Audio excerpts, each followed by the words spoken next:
আসসালামু আলাইকুম এভরিওয়ান। তোমাদের সামনের 23 তারিখ বুয়েট প্রিলি পরীক্ষা। সো মোটামুটি বলা যায় যে খুব বেশি একটা সময় নেই, 1 মাসের চেয়েও কম সময় বাকি আছে। সো এই অল্প সময়ের মাঝখানে তুমি তোমার পড়াশোনাটাকে কীভাবে গোছাবা, প্লাস যারা বুয়েটের প্রিপারেশন নিচ্ছিলা, বুয়েট মেইনলি রিটেনের প্রিপারেশন নিচ্ছিলা, তো তারা এখন কীভাবে আসলে রিটেন থেকে আসলে এমসিকিউতে ডাইভার্ট হবা, এই ব্যাপারটা নিয়ে আজকের ভিডিওতে আলোচনা করবো। সো সাথে থাকছে আমি মাহবুব রহমান চিপ্রান, বর্তমানে পড়াশোনা করছি বুয়েটে। সো দেখো, সবার আগে আমরা এখানে কয়েকটা পয়েন্ট লিখে রাখছি, ওই পয়েন্টগুলো ধরে ধরে হচ্ছে আমরা আগাবো আর কি। সো এখানে আমরা যেহেতু বলতেছি যে আমরা বুয়েট প্রিলি সম্পর্কে একদম A to Z আলোচনা করবো, তার মানে আসলে এখানে কাট মার্কসও থাকবে, প্রিপারেশনও থাকবে, তারপর হচ্ছে কিসের প্রিপারেশন নিব, কীভাবে প্রিপারেশন নিব, সেই ব্যাপারগুলো থাকবে আর কি। তো সবার আগে আমরা একটু মাথায় রাখবো যে আমার হাতে আছে মাত্র 30 দিনের কম। এখন আমি যখন ভিডিওটা বানাচ্ছি এটা 27 তারিখের মতো, তার মানে হচ্ছে আমাদের সামনে পরীক্ষা হচ্ছে 23 তারিখ, মোটামুটি বলা যায় যে এক মাসও নাই। সো এখন এই টাইমটা আমি এই পয়েন্টটা কেন লিখলাম, এই পয়েন্টটা এই কারণে লিখলাম যে এখন তোমাকে একটু সিরিয়াস হইতে হবে। কেন সিরিয়াস হইতে হবে? সময় কিন্তু নাই ভাই। মানে তুমি যদি চিন্তা করো যে তুমি রিটেন তো আরও পরে, রিটেন তো পরের মাসে, তো রিটেনের প্রিপারেশন ভালো করে নিলেই তো হচ্ছে, আমার তো এমসিকিউ প্রিপারেশন আহামরি নিতে হচ্ছে না। বাট একটু মাথায় রাখবা যে 6000-এর মতো মানুষজনকে নিচ্ছে নাকি, 6000 মতো মানুষজন নিচ্ছে, আর 6000-এর মতো মানুষজন এখন বাংলাদেশের সিস্টেম, এডুকেশন সিস্টেম যদি আমি চিন্তা করি, 6000 কিন্তু ভালো স্টুডেন্ট থাকতেই পারে। ভালো স্টুডেন্ট এত খারাপ না যে 6000 ভালো স্টুডেন্ট থাকবে না। সো 6000 ভালো স্টুডেন্টের মাঝখানে তুমি নাও থাকতে পারো। আচ্ছা, এরপরে আসি যে পয়েন্টটা আসি যে এমসিকিউ প্লাস রিটেন, এইটা আর এটা কাইন্ড অফ কাছাকাছি যে জন্য আলোচনা করতেছি। সো সেকেন্ড পয়েন্টটা সেটা হচ্ছে আমাদের এমসিকিউ প্রিপারেশন নিব নাকি হচ্ছে রিটেনের প্রিপারেশন নিব। সো মোটামুটি আমরা রিটেন প্রিপারেশন নিয়ে আসতেছি। এখন কি আমি ডাইভার্ট হয়ে কি এমসিকিউ প্রিপারেশন নেওয়া উচিত হবে কি হবে না, ঠিক আছে? ব্যাপারটা হচ্ছে এটা যে মানে 6000-এর মধ্যে থাকার জন্য তোমার আসলে রিটেনের প্রিপারেশন নিতে পারলেই হইলো, ঠিক আছে? মানে এমসিকিউ প্রিপারেশন আলাদা করে নেওয়ার দরকার পড়ে না, কারণ তোমার বেসিক যদি ক্লিয়ার থাকে ওই এমসিকিউ প্রিপারেশন নিয়ে গেলে হয়ে গেল, ঠিক আছে? তার মানে বলা যায় রিটেনের প্রিপারেশন নিলে তোমার এমসিকিউ প্রিপারেশন 90% হয়ে যাচ্ছে। কত পার্সেন্ট হয়ে যাচ্ছে? আমি ধরে নিচ্ছি যে 90% তোমার প্রিপারেশন হয়ে যাচ্ছে রিটেনের প্রিপারেশন নিলে। বাট 10% তো ল্যাকিংস থাকে নাকি? কতটা পার্সেন্ট থাকে? 10% তো ল্যাকিংস থাকে। এই 10%-এর মধ্যে তুমি কিন্তু পড়ে যাইতেই পারো। 10%-এর মধ্যে কি পড়ে যাইতে পারো। এখন তোমার বুয়েট প্রিলি পরীক্ষা কিন্তু বারবার আসবে না ভাই, এটা একটু মাথায় রাখবা। বুয়েটের পরীক্ষা তোমার বারবার আসবে না, তুমি এই রিস্কটা কেন নিবা? এই রিস্কটা কেন নিবা তুমি বলো তো? এখন দেখো, আমি যদি বুয়েটের এমসিকিউর কথা বলি, বুয়েট প্রিলি এমসিকিউর কথা বলি, এটা কার মতো হয় বলো তো? আমি যদি বলি এইটা কি আমাদের সিকে রুয়েটের মতো হয়, আগে যেটা ছিল, আগে যে এমসিকিউ, সিকে রুয়েটের যে এমসিকিউ ছিল, গুচ্ছের যে এমসিকিউ ছিল, ওইটার মতো হয় না, ওইটার মতো হয় না। এই এমসিকিউটা কি আমাদের ঢাকা ভার্সিটির মতো হয়, ডিইউ ইউনিটের মতো? না, এইটার মতো হয় না। তাহলে কোনটার মতো হয়? এই দুইটার মাঝামাঝিতে হয়। কেন বলতেছি বলো তো? সিকের ওইটা আমরা যেটা দেখতে পাই যে অনেক বড় কোশ্চেন থাকে, ওটা কাইন্ড অফ হচ্ছে রিটেনের মতো কোশ্চেনই থাকে। সো তখন আমি বলতে পারি যে ওটা রিটেন প্রিপারেশন নিলেই হয়ে যাচ্ছে। সিকের ওয়েটার মানে সিকের ওয়েটের যে প্রশ্ন প্যাটার্ন, ওইটার জন্য আলাদা তোমার আসলে এমসিকিউর জন্য প্রিপারেশন নেওয়া লাগে না। কাইন্ড অফ ওটা হচ্ছে রিটেন কোশ্চেনই, অনেক বড় একটা কোশ্চেন, 6 মার্কস কিংবা 10 মার্কসের। ওই প্যাটার্নে তোমার আসলে আমাদের বুয়েট প্রিলি পরীক্ষা হয় না, কারণ বুয়েট পরীক্ষা মাত্র 1 ঘন্টার পরীক্ষা, 1 ঘন্টার পরীক্ষা 100টা। তার মানে ওইটার মতো তো বুঝতে পারলা যে একটাতে 1 মার্কস করে, একটা থেকেই 1 মার্কস করে, অত কঠিন লেভেলের বা অত বড় ধরনের কোশ্চেন আসে না। একটা দুটো আসতে পারে, বাট আহামরি এত বড় কোশ্চেন আসে না, থিওরি জিনিসপাতি অনেক বেশি আসে। এরপরে ঢাকা ইউনিভার্সিটির এই ইউনিটের কথা যদি বলি, ঢাকা ইউনিভার্সিটির এই ইউনিটের কথা তুলনামূলক সহজ হয়। কেন বলি? কারণ ওইখানে আমাদের আসলে ক্যালকুলেটার ইউজ করতে হয় না। ক্যালকুলেটার যদি ইউজ না করতে হয়, তাহলে এখানে জিনিসপাতি তোমার ক্যালকুলেশন এমনিই কমে যাচ্ছে। ক্যালকুলেশন এমনি কমে গেলে তোমার হার্ডনেস কিন্তু অলরেডি কমে যাচ্ছে। হার্ডনেস যদি অলরেডি কমে যায়, তার মানে তোমার বুয়েট প্রিলির সাথে কিন্তু মিলতেছে না। বুয়েট প্রিলিতে কিন্তু ক্যালকুলেটার ইউজ করতে দেয়। তাহলে বুয়েট প্রিলিতে যখন ক্যালকুলেটার ইউজ করতে দেয়, তার মানে আসলে তুমি ঢাকা ভার্সিটি ইউনিটের এই ইউনিটের প্রিপারেশন নিলেও কিন্তু হচ্ছে না। হচ্ছে না কি? হচ্ছে না। তার মানে আমরা দেখতে পাচ্ছি যে এই এমসিকিউ প্রিপারেশনটা একটু ডিফারেন্স। এই জন্য তোমার রিটেনের প্রিপারেশন তো নিচ্ছ, এর পাশাপাশি তোমার এমসিকিউ প্রিপারেশনটাও নেওয়া উচিত। এখন দেখো, এমসিকিউ প্রিপারেশন আসলে মেইনলি কেন নিবা, সেটা যেটা বললাম যে 10%-এর মধ্যে তুমি পড়ে যেতে পারো। 10% প্রবাবিলিটি যেটা আছে যে তুমি না টিকতে পারো, ওটার মধ্যে পড়ে যেতে পারো। 90% যাও তুমি টিকতে পারলা, বাট 1% তো তুমি বা 10% তো তুমি আসলে কি নাও টিকতে পারো, ঠিক আছে? প্লাস পাশাপাশি হচ্ছে আমাদের, ধরো আমি সারাক্ষণ রিটেনের প্রিপারেশন নিলাম, বাট লাস্ট মোমেন্টে গিয়ে দেখবো যে হঠাৎ করে দেখতে পাচ্ছি এমসিকিউ আমি নতুন লাগতেছে। ওই টাইমে ধরো পরীক্ষার হলে তুমি আসলে খাপ খাইতে পারতেছো না, কিংবা হচ্ছে ব্ল্যাক আউট হয়ে গেছো। ওই টাইমটাতে আসলে দেখো ওই টাইমটা কত সিগনিফিক্যান্স, ওটা কত সিগনিফিক্যান্ট যে আসলে তুমি ওই টাইমটাতে একটু ভুলের কারণে দেখা যাচ্ছে তুমি বুয়েট প্রিলির কারণে আগাইতে পারতেছো না, তুমি রিটার্ন পরীক্ষা দিতে পারতেছো না। রিটার্নে ধরো তুমি টপ করতা, বাট বুয়েট প্রিলিতে তো আটকে গেছো, ঠিক আছে? তো আমি যেটা সাজেস্ট করবো, তোমাকে অবশ্যই এমসিকিউর প্রিপারেশন নিতে হবে, আলাদা করে এমসিকিউর প্রিপারেশন নিতে হবে। অ্যাটলিস্ট এমসিকিউর এক্সামটা দাও, এমসিকিউ কি এক্সামটা দাও। এরপরে যেটা বলবো যে এখন আমি যাবো যে হচ্ছে একটা কোশ্চেন, সেটা হচ্ছে আমাদের শিফট ওয়াইজ যে কোশ্চেন ডিফারেন্ট হয়। সো শিফট ওয়াইজ ডিফারেন্ট হয়। অনেক শিফটে অনেকে বলে যে অনেক শিফটে অনেক কঠিন কোশ্চেন হয়। আমাদের টাইমে এমন হয়েছে, অনেক শিফটে বলে যে অনেক কঠিন কোশ্চেন হয়েছে, অনেক শিফটে বলে যে মোটামুটি সহজ হয়েছে। সো শিফট ওয়াইজ কোশ্চেন ব্যাপারে কোনো মাথা ঘামাবো না, এখন কোনো কিছু মাথা ঘামানোর সময় নেই। অনেকে যেটা বলুক, বাট শিফট ওয়াইজ কোশ্চেন যেটা হয়, শিফট ওয়াইজ কিন্তু আলাদাভাবেই কিন্তু মানুষজনকে নেয়। সো ওইটা নিয়ে খুব একটা প্যারা খাওয়ার কিছু নাই। কোশ্চেন হোক সহজ হোক কঠিন হোক, কঠিন হলে সবার জন্য কঠিন, সহজ হলে সবার জন্য সহজ। সো এটা নিয়ে খুব একটা মাথা ঘামানোর কিছু নাই। এরপর আমরা যেটা করবো সেটা হচ্ছে আমাদের কাট মার্কস কত হবে। কাট মার্কস যেটা বললাম যে শিফট ওয়াইজ যেহেতু কোশ্চেন ডিফারেন্ট হয়, কাট মার্কসও ডিফারেন্ট হতে পারে। আমাদের সময় দেখছি আমি হচ্ছে মেবি 60টার মতো খুব ভালো করে আনসার করে আসছি, 60 বা 70টার মতো, ঠিক আছে, 60 বা 70টার মতো খুব ভালো করে আনসার করে আসছি। আর বলা যায় যে ওইটাতে আমি মোটামুটি ভালো মানে ভালো কেউ এখানে তো র্যাঙ্কিং তো দেয় না, বাট আমি টিকে গেছি, এই তো কথা। বাট আমি যদি আমার শিফটের কথা বাদ দিয়ে অন্য শিফটের কথা বলি, ইভেন এমনও দেখছি অনেকে বলছে যে আমি মাত্র 50টা নাকি 40টা আনসার করছি, 50-40টা আনসার করার পরেও কিন্তু সে এখন বুয়েট পড়তেছে।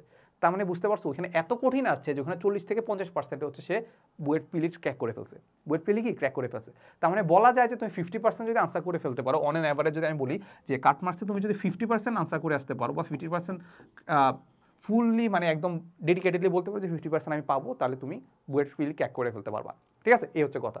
যদিও কাট মার্কস আসলে মানে প্রেড করা টাফ। এরপরে আমরা যেটা বলবো মেনলি আমরা চলে যাবো হচ্ছে প্রিপারেশানে, মেনলি চলে যাবো আমরা কোথায়, প্রিপারেশানে। এখন প্রিপারেশানের ক্ষেত্রে আমি যেটা বলবো সেটা আমাদের কাছে কি আছে, ফিজিক্স কেমিস্ট্রি ম্যাথ, এটাই তো আছে নাকি। এখন ফিজিক্স কেমিস্ট্রি ম্যাথের ক্ষেত্রে আমি যেটা বলবো যে ফিজিক্স কেমিস্ট্রি ম্যাথ তুমি কীভাবে প্রিপারেশান নিবা। সবার আগে একটা ভালো যে এখন একটা নিজের একটা রুটিন তৈরি করার মাঝখানে তুমি দেখবা যে আসলে তোমার এখন কী ল্যাকিংস আছে, ল্যাকিংস কি আসলে আদৌ অনেক বেশি আছে নাকি কম আছে। যেসব ল্যাকিংস আছে ওই ল্যাকিংসগুলো তুমি এই টাইমের মাঝখানে ফিল আপ করতে পারবা কি পারবা না, ঠিক আছে, ফিল আপ করবা কি পারবা কি পারবা না সেটা আমরা একটু দেখবো। সো ধরো সাপোজ এখানে একটা পেজ নেই যেখানে আসলে আমাদের আমরা রুটিন তৈরি করবো, ঠিক আছে। সো রুটিন তৈরি করার ফলে যেটা আমরা বললাম যে 1 তারিখ থেকে যদি আমরা পড়াশোনা শুরু করি, তো 1 তারিখ থেকে না, যখন ভিডিওটা দেখতেছো তখন থেকে রুটিন তৈরি করে ফেলবা। সো সাপোজ আমি 1 তারিখ থেকে পড়াশোনা শুরু করলাম 1/1/2025, তাহলে দেখো আমার কিন্তু এখানে এক্সট্রা করে আর ইংলিশ পড়তে হচ্ছে না, আমাদের ফিজিক্স কেমিস্ট্রি ম্যাথই আছে নাকি। তো এখন দেখো তুমি নর্মালি চিন্তা করতে পারো যে নর্মালি ধরো ফিজিক্সের ক্ষেত্রে ফিজিক্স খুব ইজিলি প্রিপারেশন নেওয়া যায়, খুব ধরো হচ্ছে একটা রুটিন তৈরি করলা যে একদিনের মাঝখানে তুমি ফিজিক্স কেমিস্ট্রি ম্যাথ 3টেই পড়বা, কারণ শুধু ফিজিক্স পড়তে থাকবা তাহলে ব্যাপারটা খুব একঘেয়েমি চলে আসবে। সো ফিজিক্স কেমিস্ট্রি ম্যাথ 3টে রাখবে একদিনে। সো একদিনে ধরো ফিজিক্স কয়টা চ্যাপ্টার পড়তে পারো, 3-4 ঘন্টার মধ্যে তুমি কিন্তু অনেকটা রিভিশন দিতে পারবা, ঠিক আছে। অনেকটা রিভিশন বলতে তুমি 4টা চ্যাপ্টার চাইলে পড়ে ফেলতে পারবা, কেমিস্ট্রির ক্ষেত্রে তুমি 2টা চ্যাপ্টার পড়ে ফেলতে পারবা, ম্যাথের ক্ষেত্রে তুমি 3টা চ্যাপ্টার পড়ে ফেলতে পারবা, ঠিক আছে। সো এটা আমার এজাম্পশন যে আসলে তুমি যদি ভালো প্রিপারেশন নাও তাহলে এরকম চ্যাপ্টার পড়ে ফেলার কথা আর কি, ঠিক আছে। আর পড়ে ফেলার ব্যাপারটা কি, তুমি তো বইয়ের থিওরি পড়তেছো আর প্লাস হচ্ছে কি করতেছো, কোশ্চেন ব্যাংক সলভ করতেছো। এখন কোশ্চেন ব্যাংক সলভের ক্ষেত্রে তুমি এখানে মেনলি রিটেনের প্রিপারেশনে নিচ্ছ, বাট রিটেনের প্রিপারেশনের সাথে সাথে তুমি কি করবা 1 থেকে 2 ঘন্টা এটা রাখবা। এটা মেনলি কি রিটেনের প্রিপারেশন ব্রো, এটা রিটেনের প্রিপারেশন। রিটেনের প্রিপারেশনের পাশাপাশি তোমাকে রাখতে হবে এমসিকিউ প্রিপারেশন, মানে এমসিকিউ প্রিপারেশনটা কাইন্ড অফ হচ্ছে 20%-এর মধ্যে রাখতে হবে। সো এটা হচ্ছে আমাদের রিটেনের প্রিপারেশন। এখন এই যে এইগুলো তো রিটেন প্রিপারেশন নিলা, এবার এমসিকিউ প্রিপারেশন, রিটেন প্রিপারেশনের জন্য এটা কি লাগছে বলো তো। এখানে তোমার যেটা লাগছে হচ্ছে মেইন বই পড়ছো, মেইন বইয়ের পাশাপাশি নোটস পড়ছো, এর পাশাপাশি যখন লাস্ট মোমেন্টে গিয়ে কোশ্চেন ব্যাংক সলভ করছো, কোশ্চেন ব্যাংকে কোনটা সলভ করছো, রিটেন অংশটা নাকি কোশ্চেন ব্যাংক সলভ, কোনটা সলভ করছো, রিটেন অংশটা, কোনটা সলভ করছো, রিটেন অংশটা, শেষ। এই গেল মোটামুটি একদিনে, কিন্তু এটা খুবই টাফ বলতে কি টাফ তো নিতেই হবে, টাফনেস তো নিতে হবে, 10 ঘন্টার বেশি তো পড়তেই হবে।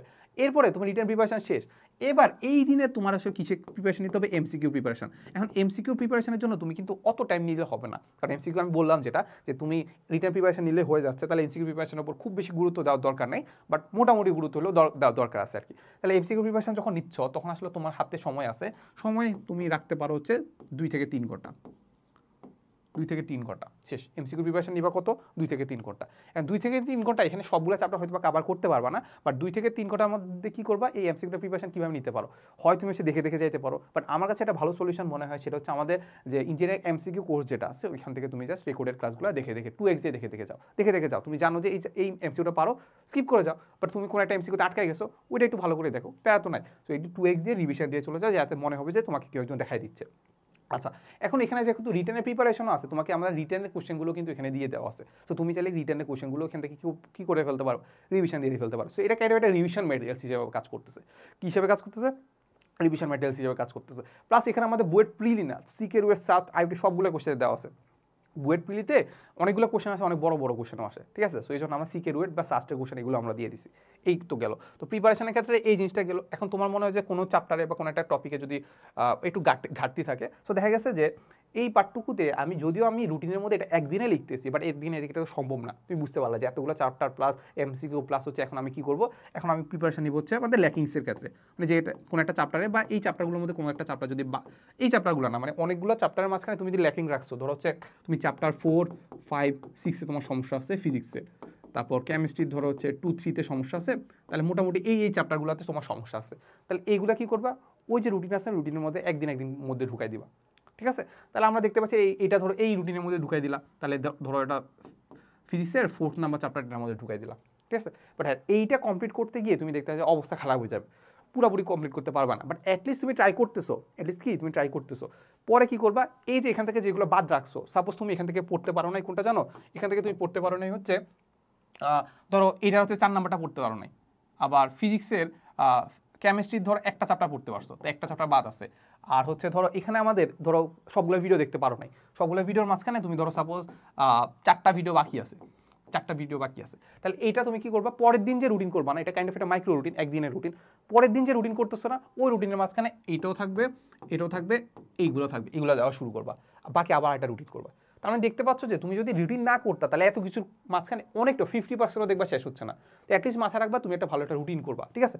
এই হচ্ছে কথা। তাহলে মোটামুটি একটা প্রিপারেশন নিচ্ছ এবং লাস্ট মোমেন্টে গিয়ে পুরো এক্সাম দেওয়া, কি দেওয়া, এক্সাম দেওয়া। তুমি যে আসলে এভাবে যে আগাচ্ছ, তাহলে এই আগাচ্ছটা তোমার জন্য ভালো হচ্ছে কি হচ্ছে না সেটা তো দেখতে হবে, সেটার জন্য তোমাকে এক্সাম দিতে হবে। সো আমাদের কোর্সে 100টা প্লাস এক্সাম দেওয়া আছে ইঞ্জিনিয়ারিং স্ট্যান্ডার্ড, সো ওই এক্সামগুলো তুমি দিয়ে দেখতে পারো। সো এক তো তুমি বুয়েটে প্রিলি প্রিপারেশন হচ্ছে, প্লাস সিকে রুটে যেখানে আমাদের এমসিকিউ লাগে সেটা প্রিপারেশন হচ্ছে, কাইন্ড অফ রিটেনের প্রিপারেশনও হয়ে যাচ্ছে, ঠিক আছে? এই তো তার মানে আমাদের যেটা বললাম রেকর্ডিং ক্লাস দেখতে হবে, এরপর লাস্টে হচ্ছে প্রিপারেশনটা খুব ভালো করে নিতে হবে, এই তো। সো বুয়েটে প্রিলির জন্য যেটা বললাম, রিটেনের প্রিপারেশন নিতে থাকো, পাশাপাশি এমসিকিউ প্রিপারেশন 20% রাখলেই হচ্ছে, 80% 20% রাখো, মোর দেন এনাফ, ঠিক আছে? সো এতটুকুই। So best of luck. So আশা করি তোমাদেরকে বুয়েট মাঠে কিংবা হচ্ছে বুয়েট ক্যাম্পাসে দেখতে পাবো। সবাইকে ধন্যবাদ, টাটা।